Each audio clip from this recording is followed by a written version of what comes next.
Good morning and welcome to PWR Today, Wednesday morning. No, Thursday morning. That's right. It's Thursday morning. It feels weird because normally we're talking to Dave on Tuesday mornings, but it's Thursday morning. And instead of Damian Nelson, I thought we'd class up the show a little bit and bring in the Opinionist, David Herro. Good morning, Dave.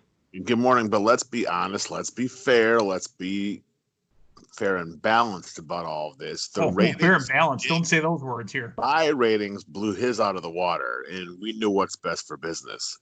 Nobody wants to really. Who wants to wake up with Damian Nelson? I don't. That's not my thing. I just no. That's no.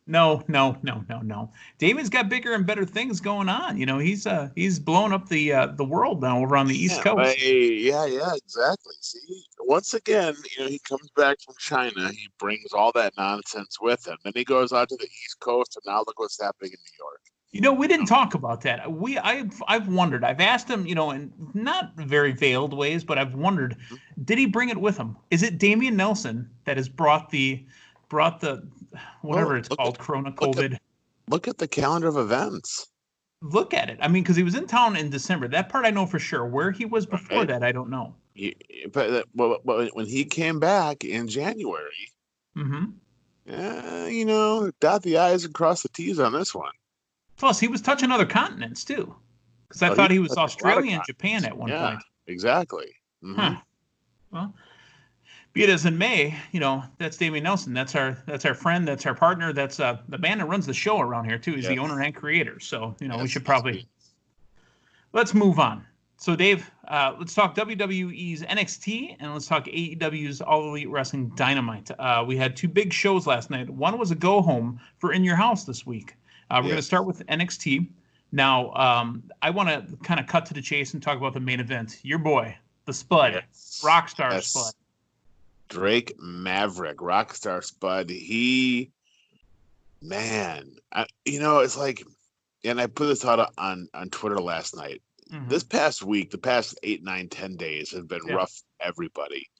But watching Drake with that match, selling his ass off, making everything believable. You could tell he was truly fighting. The way the announcers were putting, certain things over.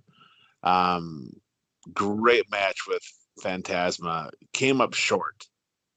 But I'm like, did he really, though? I mean, just because he didn't win the belt, did he really come up short? Because the game, Triple H, comes out after the match. Right, but see, that's the thing. When he lost, he came up short in the match.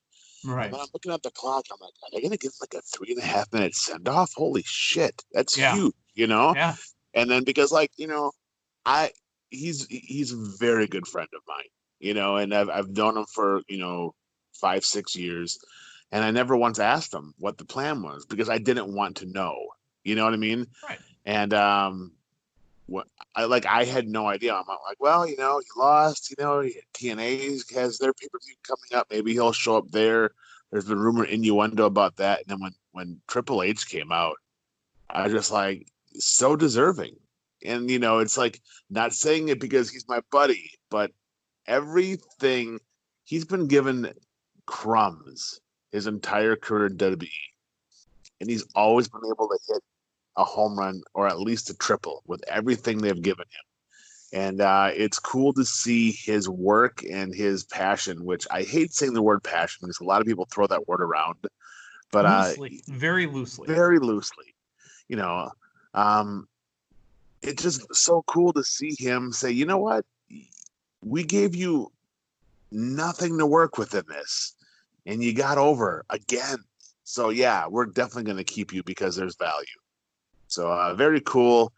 I can't wait to see what they're going to do with him next, because he scored a lot of cool points with a lot of people.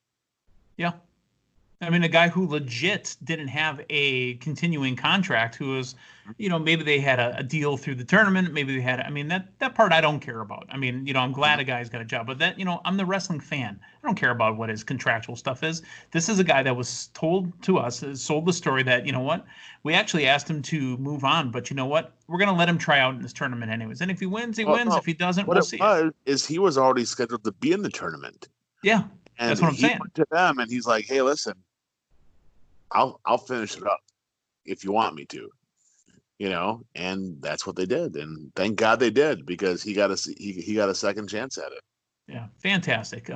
Real happy for him. Real happy to see him. Because there's nothing more that we appreciate. Not only did we get an emotional connection that we're sorely lacking in, today's wrestling, but we also got a payoff.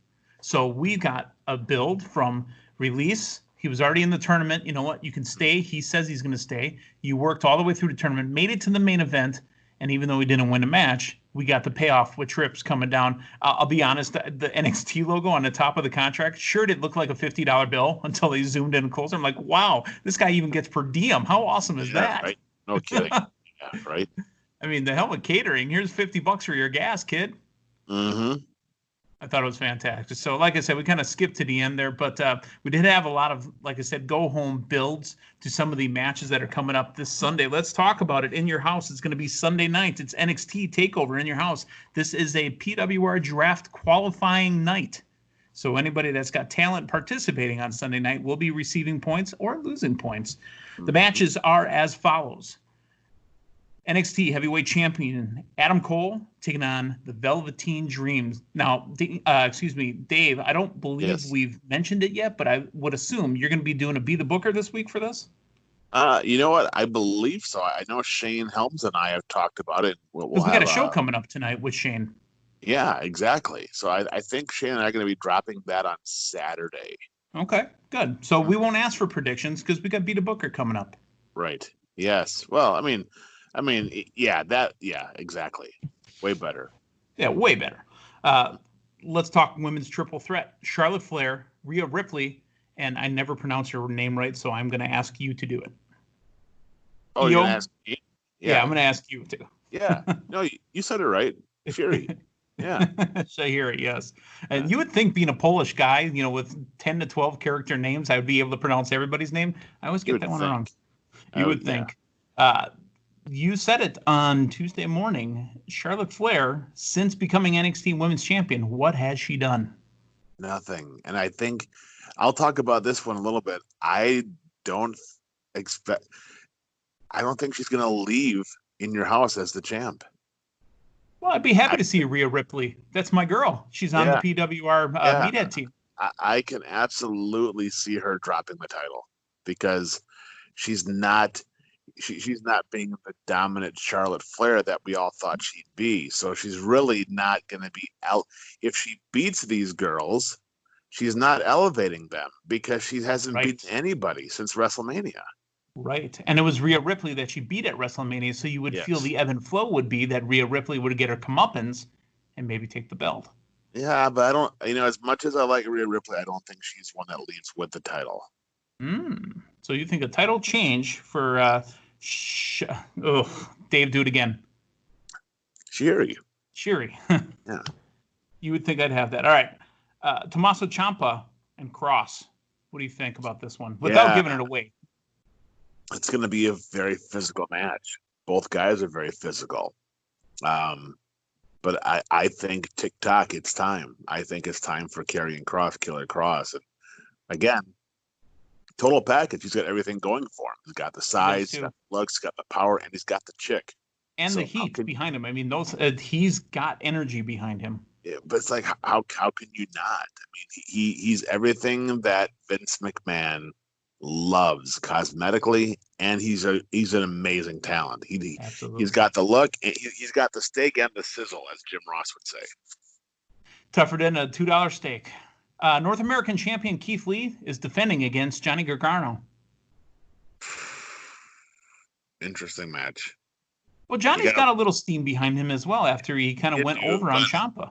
Here's the thing, and I'll repeat myself and be the booker. Okay. Brock Lesnar was intimidated by Keith Lee at the Rumble. Yes, he was. Look at the size of this guy. I think that was the words he mouthed. Keith Lee should have no problem with Johnny Gargano then. Of course. And then finally, Finn Balor taking on Damian Priest. Yeah, that's a coin flip for me because you kind of want to believe that Finn Balor would win, but Damian Priest, I like Damian Priest. You talk about that look. You got to shine up Damian Priest a little bit too. You know, when with Matt Riddle going to SmackDown, you kind of need to create some more stars to replace what you're losing. So that's NXT In Your House. It's coming up this Sunday on the WWE Network. I don't believe it's available on the free version, which just launched this week, but your chance to see it is on the network. Mm-hmm. Let's talk AEW Dynamite. So last night we had kind of the week after Mike Tyson. Mm-hmm. Mike Tyson had showed up, had the pull apart with Chris Jericho, ripped his shirt off. We had FTR showing up, which can stand for anything that they wanted to, which it's fun to me. You could say F the rest, or you could, whatever you want to call it. We open up the show with a tag team title match. So the champs, go ahead and take care of their title match obligations and win. And now going to Fyter Fest, they're going to be defending against Best Friends. I still see the champs, Omega and Hangman, continuing on through the Best Friends. But, they made a great point in commentary tonight and said that, whatever disagreements they have where Hangman Adam Page doesn't want to hang out with the rest of the elite, it seems to not matter when they come to the ring. Well, no, because when you're in the ring, your job is to win, because when you win, you get the bigger payday. And that's how Adam Page can afford all of his beer and whiskey. That's right. Mm-hmm. So, excuse me, folks. One of the other things I wanted to kind of mention, too, was that Brian Cage and Taz. I like what they're doing with Brian Cage, having Taz come out to speak. He's even dropping Taz lines on him. He's kind of associated Taz taglines with Brian Cage. Win if you can, survive if he lets you. What do you think about Taz actually coming out? Even though that towel doesn't look orange to me, it looks red. Maybe my high definition's too high and too definition. Well, no, what it is who knows? Maybe that he wants a different brand. Maybe he doesn't want to be orange and black because it's not about Taz. Now it's about Brian Cage. Why should Brian Cage have to be the orange and black guy that Taz already was? Sure. I mean, it gives him his own identity. Mm-hmm. So Matt Hardy showed up as Matt Hardy in the Hardy Boys Hardy. Do you see more Matt Hardy showing up week to week, or are we going to get Damascus again? Are we going to get... I think we're going to get all different variations, and I think it's great because Matt Hardy is elevating. He's going to elevate some of those young kids in AEW. And Matt looks like $1 million. He hasn't looked... I can't think of a time Matt has looked this good physically.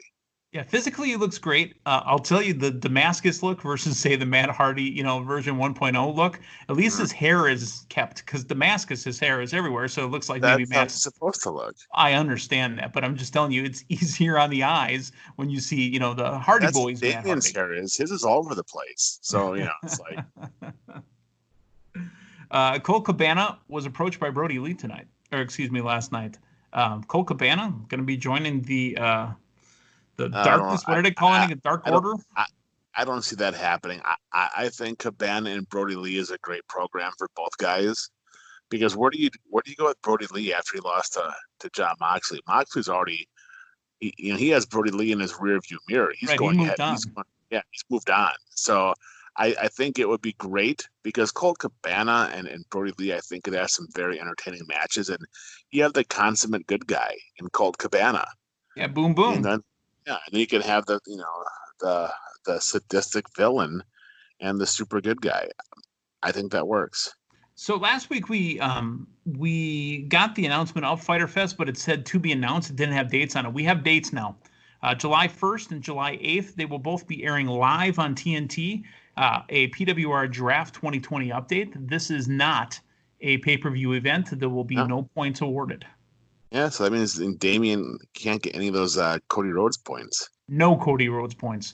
And thank you for the segue, because I do want to talk about what happened in the main event. I really was happy to see, we had at this last Blizzard Brawl, Booker Man, we had Luchasaurus, I believe, and Marco Stunt, right? Yes, absolutely.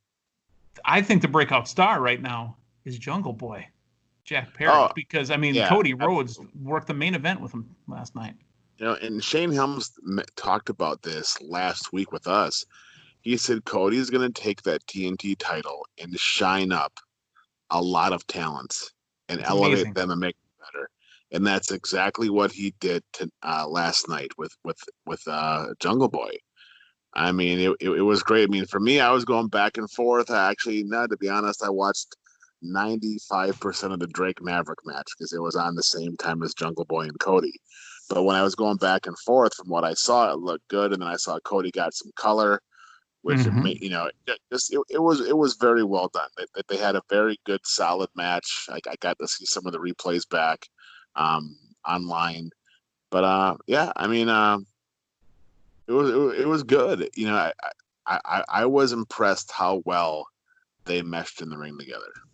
Not only meshed, again, they made a great point on commentary that Jungle Boy Jack Perry went 10 minutes with Les Champion while he was champion to a draw. I mean, he went toe-to-toe with him. And now he just went toe-to-toe with Cody Rhodes. Yep. He may not have won, but again, I think his star is through the roof right now. Yeah. The kid is definitely on the rise. No question. It's too bad the old man's not here to see it. Did he ever I wonder if he was around still when he had finally signed with the All Elite. I don't know, but I know that he was very supportive and saw a bunch of his matches out in California. Yeah, that's fantastic. It's too bad.